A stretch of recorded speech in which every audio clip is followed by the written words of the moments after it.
And tonight, the mission to bring the injured Australians home is in full swing. The Defence Force, Care Flight and private charters working to ferry 10 patients to Sydney burns units by the weekend. Stretchered across the tarmac in Hamilton, carried gently by Australian Defence personnel onto a waiting Hercules. These volcano victims are on their way home. 10 injured Australians flown back to New South Wales.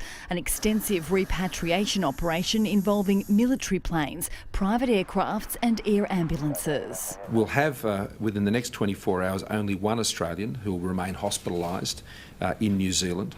3 arrived at Concord Hospital overnight, where they're receiving specialist care for their burns.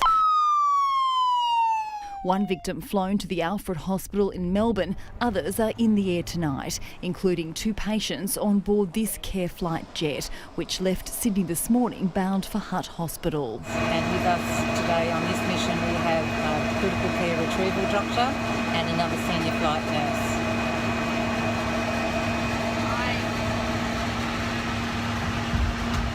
It's a delicate operation, ensuring patients are comfortable and receive the best medical care for the duration of the flight. Their arrival will put pressure on Australian burns units and resources here. Many of the victims are expected to require months of specialist care. And Deb, by late tonight, 8 Australians will have been flown home. 5 will be here at Concord Hospital. We know that 2 are in a critical condition. Another 3 will be treated at Royal North Shore. The remaining 2 patients will be brought home by the weekend. It is certainly a long road ahead for them, but undoubtedly it is some relief for their families tonight that they're now close by. Absolutely. Laura Tunstall with the latest. Thank you.